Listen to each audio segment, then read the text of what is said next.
할렐루야. 1월 17일 월요일 아침입니다.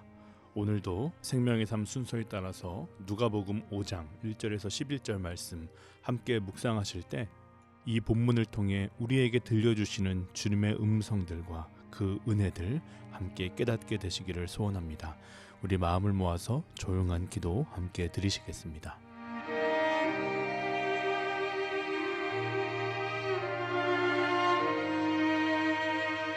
아멘. 오늘 우리에게 주시는 하나님의 말씀 누가복음 5장 1절에서 11절 말씀입니다.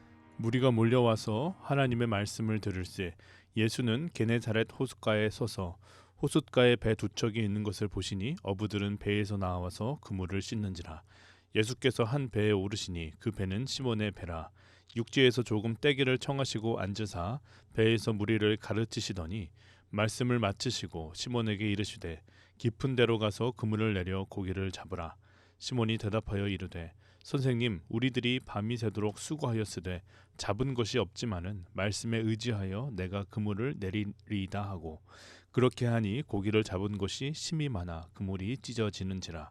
이에 다른 배에 있는 동무들에게 손짓하여 와서 도와달라 하니 그들이 와서 두 배의 채움에 잠기게 되었더라. 시몬 베드로가 이를 보고 예수의 무릎 아래에 엎드려 이르되 주여 나를 떠나소서 나는 죄인이로소이다 하니 이는 자기 및 자기와 함께 있는 모든 사람이 고기 잡힌 것으로 말미암아 놀라고 세베대의 아들로서 시몬의 동업자인 야고보와 요한도 놀랐음이라. 예수께서 시몬에게 이르시되 무서워하지 말라. 이제 후로는 내가 사람을 취하리라 하시니 그들이 배들을 육지에 대고 모든 것을 버려두고 예수를 따르니라. 아멘. 이 말씀은 살아계신 하나님의 말씀입니다. 오늘 본문은 예수님께서 베드로와 안드레, 야고보와 요한에게 찾아가셔서 그들을 제자 삼으시는 내용이 기록되고 있습니다. 이 말씀을 통해서 오늘 우리에게도 찾아오시고 또한 우리를 제자 삼으시는 주님의 음성들 듣게 되시기를 소원합니다. 오늘 본문 1절과 2절을 보면 예수님은 아침 해가 돋을 무렵 게네사렛 호숫가로 가셨습니다. 그때에는 이미 예수님의 말씀을 듣기 위해서 예수님을 따르는 무리가 있었을 때입니다. 그런데 마땅히 말씀을 전할 장소가 없는 것입니다. 예수님께서 호숫가에 도착했을 때 그곳에는 두 척의 배가 정박해 있었고 배 위에는 어부들이 밤새 고기잡이를 마치고 그물을 정비하고 있었습니다. 그런데 그들의 얼굴에 걱정이 가득하더라는 것입니다. 왜냐하면 밤새 수고를 했지만 고기를 한 마리도 잡지 못했기 때문입니다. 예수님은 그들에게 다가가 말을 거십니다. 이러한 것이죠.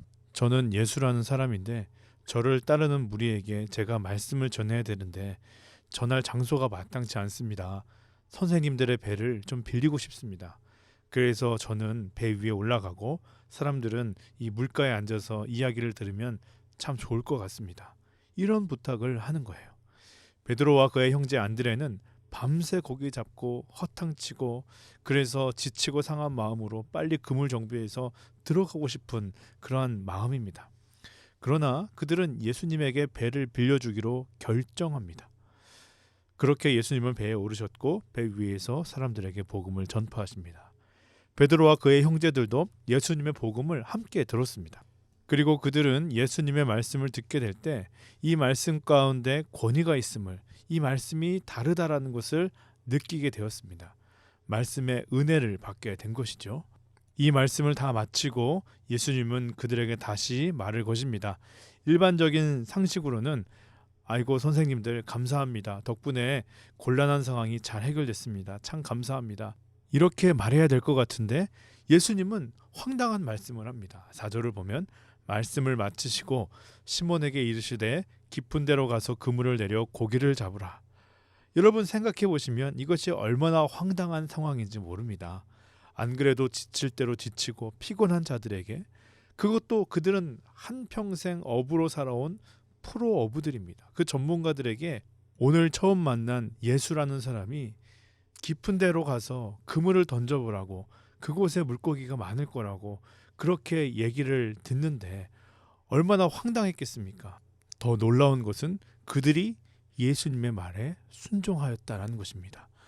5절을 보면 선생님 우리들이 밤이 새도록 수고하였으되 잡은 것이 없지만은 말씀에 의지하여 내가 그물을 내리리이다 하고, 그리고 그 결과가 어떻습니까? 6절 그렇게 하니 고기를 잡은 것이 심히 많아 그물이 찢어지는지라. 그렇게 되자 베드로가 예수님께 나아옵니다. 무릎을 꿇고 주님, my Lord. 그리고 예수님은 베드로에게 이러한 얘기를 하죠. 이제 후로는 사람을 낚는 어부가 되지 않겠는가? 그 요청에 11절 그들이 배들을 육지에 대고 모든 것 버려두고 예수를 따르니라. 예수님의 제자들이 세워지는 순간이었습니다. 참 놀라운 일의 연속이죠. 이 장면을 상상하면서 보면 참 신비한 일들이 계속해서 이어졌던 것을 보게 됩니다. 저는 이 말씀을 묵상하면서 몇 가지 키워드들을 생각해 보게 되었고 우리에게도 적용시켜 보았습니다. 첫 번째 키워드는 먼저라는 단어입니다. 예수님과 베드로의 만남은 예수님께서 그들에게 먼저 다가오심으로 성사되었다라는 것을 기억하십시오. 생각해보면 이것이 얼마나 큰 은혜인지 모릅니다. 밤새 고생하였습니다. 아무 소득이 없었습니다. 그 마음이 어떨까요? 실망과 좌절과 또 근심과 걱정, 억울한 마음들. 한평생 어부로 살았는데 어떻게 한 마리도 잡지 못하는가? 세상이 내 생각대로 되는 것 아니구나. 참 어렵다. 이런 마음 가운데 주님이 먼저 찾아오셨다라는 것입니다. 이것을 우리에게도 적용해 보기를 원합니다. 주님이 우리를 언제 찾아오셨습니까? 어떻게 찾아오셨습니까? 우리의 무너진 마음 가운데, 상처 입은 마음 가운데, 두려워하는 마음 가운데, 어디로 나아가야 할지, 무엇을 위해 살아야 할지 방황하는 그 마음 가운데 주님 먼저 찾아오신 것 아닙니까? 두 번째 키워드는 결정이라는 단어입니다. 베드로는 예수님에게 그들의 배를 빌려주기로 결정하였습니다. 그들은 배를 빌려줄 수 있는 상황이 아니에요. 이미 지치고 고단하고 이제 배의 정비도 거의 마친 상황입니다. 그런데 왜 그랬는지는 모르겠지만 말할 수 없는 어떤 힘, 어떤 감동에 이끌려서 그들은 배를 빌려주는 결정을 내립니다. 이것을 우리 신앙생활에 적용해 보면 우리도 결정하는 때가 있습니다. 교회 나오겠다라는 결정, 그것도 결정이죠. 이렇게 새벽 묵상 들어야겠다라는 결정, 공동체에 속해봐야겠다, 어떤 자리를 섬겨봐야겠다, 그러한 결정. 많은 결정을 하면 우리가 살아갑니다. 그런데 그 결정들이 결코 쉬운 결정이 아니에요. 왜 그런가 하면 우리 또한 베드로와 같이 지치고 고단한 자들이기 때문입니다. 상한 마음을 가지고 살아가는 사람들이기 때문입니다. 이 결정을 함으로 손해도 보고 안 해도 되는 고생하고 괜히 사람들에게 말 듣고 시간도 써야 합니다. 돈도 듭니다. 그런데 왜 그러한 결정을 합니까? 말할 수 없는 어떤 힘이, 어떤 감동이 우리를 그러한 결정의 자리로 이끌기도 합니다. 세 번째 키워드는 은혜입니다. 베드로는 그 결정을 통해 예수님의 말씀을 함께 들었고 그 말씀 가운데 은혜를 받게 됩니다. 어떤 감동을 받았습니다. 이분이 보통 분이 아니구나. 말씀에 권위가 있구나. 물론 성경은 이 부분을 자세하게 기록하고 있지 않지만 그들이 예수님의 말씀을 들을 때 별 감흥이 없었다면 깊은 곳에 그물을 내리라는 말씀에 순종할 리도 없었습니다. 우리도 마찬가지죠. 교회에 다녀보기로, 어떤 자리를 섬겨보기로, 한번 말씀대로 살아봐야겠다. 그러한 결정을 합니다. 그리고 그 결정을 행하게 될 때 예상하지도 못하였던 은혜들, 받게 되는 일들을 우리는 경험합니다. 우리가 이미 알고 있는 부르심에 대한 믿음이 있습니다. 주님은 우리를 부르시는데 우리를 군중이나 무리 중에 한 명으로 부르시는 것이 아니라 예수님의 제자로 부르신다. 우리가 이것을 알고 또 내가 여기 있습니다. 나를 써주십시오. 내가 그런 제자 되기 원합니다. 고백합니다. 그런데 우리가 오해하지 말아야 할 것은 지금까지 말씀드린 이 세 가지 키워드, 예수님이 우리에게 찾아오셨고 또 요청하셔서 교회 다니기로, 믿어보기로, 섬겨보기로 결정을 하는 일들, 그리고 그 결정을 통해 은혜를 받는 일들. 많은 그리스도인들이요, 여기까지 하고 만족합니다. 여기까지만 하고 제자라고 생각합니다. 그런데 오늘 말씀을 보게 되면 여기서 끝나는 것이 아니에요. 예수님은 한 가지 요구를 더 하십니다. 저는 우리를 제자 세우시는 진정한 부름, 진정한 도전은 여기에 있다라고 믿습니다. 네 번째 키워드, 말씀에 의지하여. 주님은 그러한 베드로에게 또한 제자 되기 원하는 저와 여러분들에게 이 요구를 하신다는 거예요. 깊은 데로 가서 그물을 내리라. 베드로는 이 말에 어떻게 반응합니까? 밤이 새도록 수고하였지만 잡은 것이 없습니다. 그러나 말씀에 의지하여 그물을 내려보겠습니다. 지금 도저히 그럴 수 있는 상황이 아니에요. 너무 지쳤습니다. 마음이 상했습니다.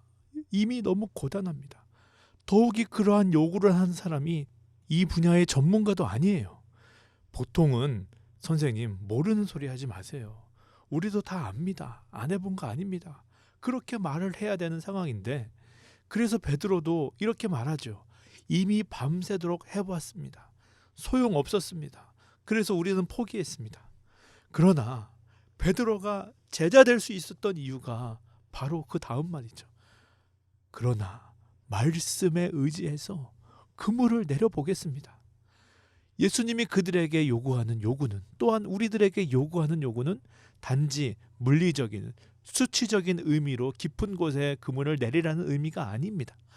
나의 생각과는 다르지만, 나의 경험상 안 될 것 같지만, 나의 상황은 너무 어렵지만 힘들지만 도저히 할 수 없을 것 같지만 주님의 말씀이기 때문에 그럼에도 불구하고 그 말씀 의지하여 그물을 내립니다. 이 고백과 이 결단이 예수 그리스도의 제자로 나아가는 핵심 키워드인 것입니다. 우리가 즐겨 고백하는 찬양 전능하신 나의 주 하나님의 이러한 가사가 있지요. 주의 말씀 의지하여 깊은 곳에 그물 던져 오늘 그가 놀라운 일을 이루시는 것 보라. 주의 말씀 의지하여 믿음으로 그물 던져 믿는 자에게 능치 못함 없네.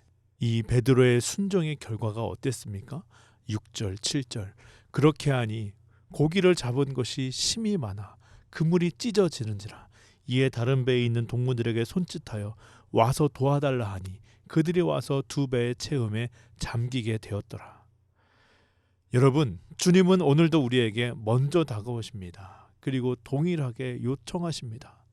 깊은 곳에 가서 그물을 던지라고. 주님, 이미 다 해봤어요.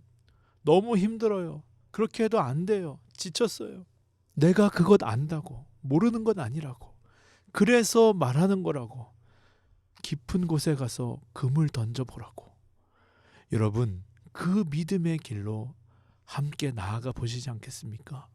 주님께서 그 믿음을 결단하고 행하는 제자들에게 놀라운 일을 행하실 것입니다. 믿는 자에게 능치 못함 없네.